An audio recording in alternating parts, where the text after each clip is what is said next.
কক্সবাজারে ১৪৪ ধারা অন্য স্থানে বিএনপির সংক্ষিপ্ত সমাবেশ। জনগণ বিএনপির পতন ঘণ্টা বাজিয়ে দিয়েছে বললেন কাদের।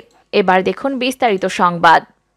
কক্সবাজারে ১৪৪ ধারা অন্য স্থানে বিএনপির সংক্ষিপ্ত সমাবেশ।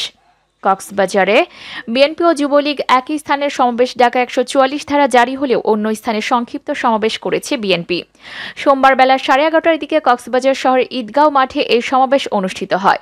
প্রধান অতিথি হিসেবে সমাবেশে সংক্ষিপ্ত বক্তব্য রাখেন বিএনপির স্থায়ী কমিটির সদস্য নজরুল ইসলাম খান, খালেদা জিয়ার উপদেষ্টা মিজানুর রহমান মিনু ও জেলা বিএনপির সভাপতি শাহজাহান চৌধুরী। জেলা বিএনপির সভাপতি শাহজাহান বলেন, সরকার মানুষের সব গণতান্ত্রিক অধিকার কেড়ে নিয়েছে। আমাদের পূর্ব নির্ধারিত জনসভাস্থলে যুবলীগের কর্মসূচি দেওয়া তাদের হীন মানসিকতার বহিঃপ্রকাশ। অন্যদিকে অতিরিক্ত পুলিশ সুপার রফিকুল ইসলাম বলেন, ১৪৪ ধারা অমান্য করে জড়ো হওয়ার চেষ্টা করা বিএনপি নেতাকর্মীদের সরিয়ে দেওয়া হয়েছে। অতিরিক্ত জেলা ম্যাজিস্ট্রেট আবু সুফিয়ান বলেন, বিএনপির সমাবেশের জন্য কোনো স্থানের অনুমতি নেই, কিন্তু বিএনপি সমাবেশ করার চেষ্টা করছে, তাই আইন শৃঙ্খলা বাহিনী মোতায়েন করা হয়েছে। জনসভা করতে না পেরে বিএনপির বিক্ষুব্ধ নেতাকর্মীরা শহরের বিভিন্ন জায়গায় বিক্ষোভ মিছিল করছে। এছাড়া বিভিন্ন উপজেলা থেকে পথসভা আসার পথে বাধাপ্রাপ্ত নেতাকর্মীরা উপজেলা শহরেও বিক্ষোভ মিছিল করেছে। এর আগে রাতে কক্সবাজার শহরে একই স্থানে বিএনপি ও যুবলীগের পাল্টাপাল্টি সমাবেশ ডাকায় ১৪৪ ধারা জারি করে প্রশাসন।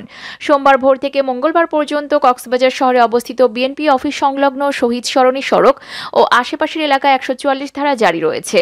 ১৪৪ ধারা জারির বিষয়টি রোববার রাতে পুরো শহরে মাইকিং করে জনগণকে জানিয়ে দেওয়া হয়। বিএনপি চেয়ারপারসন বেগম খালেদা জিয়া নিঃশর্ত মুক্তি ও বিদেশে চিকিৎসার দাবিতে কক্সবাজার শহীদ সরণি সড়কে সোমবার দুপুর ১টায় এই সমাবেশ ডেকেছিল কক্সবাজার জেলা বিএনপি। পরে একই জায়গায় কক্সবাজার জেলা যুবলীগ পাল্টা সমাবেশের ডাক দেয়। জনগণ বিএনপির পতন ঘণ্টা বাজিয়ে দিয়েছে বললেন কাদের।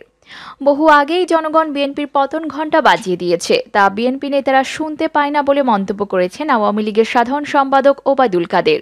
নিজ বাসভবনে ব্রিফিংকালে এই মন্তব্য করেন সড়ক পরিবহন ও সেতুমন্ত্রী ওবায়দুল কাদের। বলেন, বিএনপির মুখে মুক্তিযুদ্ধের কথা বলেও স্বাধীনতা বিরোধী অপশক্তিকে নিয়েই তাদের রাজনীতি।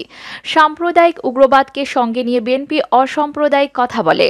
সরকারের পতন ঘণ্টা বেজে গেছে। বিএনপি নেতাদের এমন বক্তব্য প্রসঙ্গে আওয়ামী লীগের সাধারণ সম্পাদক বলেন, আসলে বিএনপি নেতারা এতটাই অন্ধ ও বধির যে বহু আগেই জনগণ তাদের পতন ঘণ্টা বাজিয়ে দিয়েছে, তা তারা শুনতে পায় না। ওবায়দুল কাদের বিএনপি নেতাদের প্রশ্ন রেখে বলেন, আন্দোলন আর নির্বাচনের চরম ব্যর্থতায় কি তাদের শেষ ঘণ্টা বাজেনি? বিএনপির কথা ও কাজে মিল নেই উল্লেখ করে ওবায়দুল কাদের বলেন, তাদের ডাবল স্ট্যান্ডার্ড নীতি তাদেরই রাজনীতির অন্যতম প্রধান বাধা। জনগণ কি চায় কি চায় না তার মানদণ্ড বা পরিমাপক হচ্ছে নির্বাচন।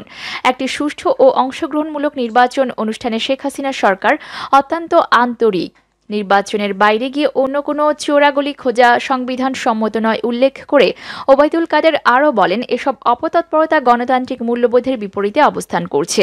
বিএনপিকে কথামালার ফেনায়িত তরঙ্গ না তুলে নির্বাচনমুখী হওয়ার আহ্বান জানান তিনি। ওবায়দুল কাদের বলেন, জনগণ চাইলে বিএনপি ক্ষমতায় আসবে। বিভিন্ন জেলার কর্মসূচিতে সরকার নাকি বাধা দিচ্ছে। এসব বিএনপির অপপ্রচার, তাদের মিথ্যাচার সর্বজন বিদিত। বাধা তো নয়ই, বরং সরকার সহযোগিতা করেছে। সরকার সহযোগিতা না করলে এ পর্যন্ত ৩২ জেলায় সমাবেশ করতে পারত কি? বিএনপির অভ্যন্তরীণ কোন্দলের দায় সরকারের ওপর চাপানো তাদের স্বভাব।